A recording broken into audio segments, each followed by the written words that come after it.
અમદાવાદના નારોલમાં એમસી સંચાલિત પ્રાથમિક શાળા વિવાદમાં આવી છે। બાળકો પાસે કામ કરાવાતું હોવાના દ્રશ્યો કેમેરામાં કેદ થયા। શાળામાં પીવાના પાણીની ટાંકીની પણ યોગ્ય સફાઈ નહીં કરવામાં આવી। શાળાના બાળકો દૂષિત પાણી પીવા મજબૂર બન્યા।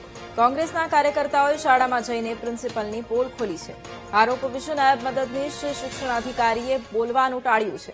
પ્રિન્સિપલે વીટીવી ન્યૂઝ સમક્ષ નિવેદન આપવાનો ઇનકાર કર્યો છે। ઉપરી અધિકારીઓએ જવાબ આપવાની ના પાડી હોવાનું પ્રિન્સિપલનું રટણ છે। બંને બાજુ છે।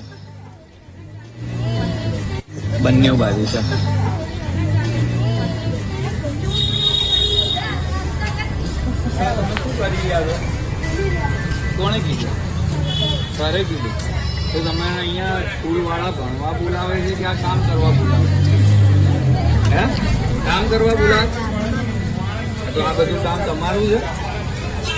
કયા સાહેબે કીધું? બોલાવો સાહેબને, બોલાવો જા બધા બોલાવતો કયા સાહેબે કીધું? છોકરાઓના હાથમાં પેન પેન્સિલની જગ્યાએ પાના પત્તા પકડા। આખા અમદાવાદમાં સ્માર્ટ સિટીની વાત ચાલે છે, સ્માર્ટ સ્કૂલોની વાત કરવામાં આવે છે, પરંતુ આ નારોલની સ્કૂલ છે, ગઈકાલે અમે અહીંયા આવ્યા, તમે પાણીની દશા જુઓ। નાના બાળકો 7 વર્ષના, 8 વર્ષના, 5 વર્ષના બાળકો એટલું ગંદુ પાણી પી રહ્યા હતા, જેના વિડીયો ગઈકાલે વાયરલ થયા। ત્યારબાદ આ લોકોએ પાણીની ટાંકી સાફ કરાવડાવી।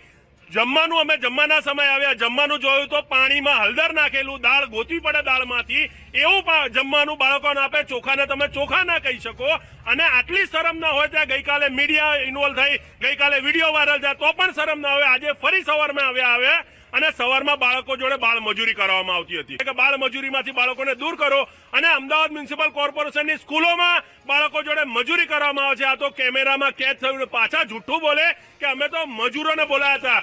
કયા મજૂર ડ્રેસ પહેરીને, સ્કૂલનો ડ્રેસ પહેરીને ભાઈ મજૂરી કરવા માટે આવે છે?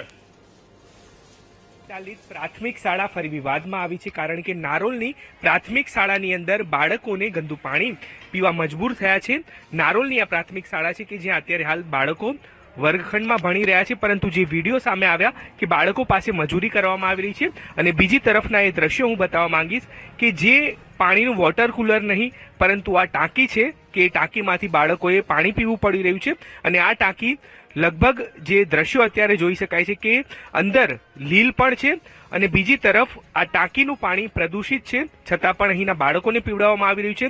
અને સૌથી મહત્વની બાબત કે અહીં મોબાઈલ ટાવર પણ છે, એટલે કે ક્યાંક મહાનગરપાલિકા સ્માર્ટ તો કહેવાય છે, પરંતુ સ્માર્ટ સિટીની અંદર આ મોબાઈલ ટાવર ના રેડિયેશન બાળકોને અસર કરી શકે છે, અને આ બાળકો અહીં ભણી રહ્યા છે।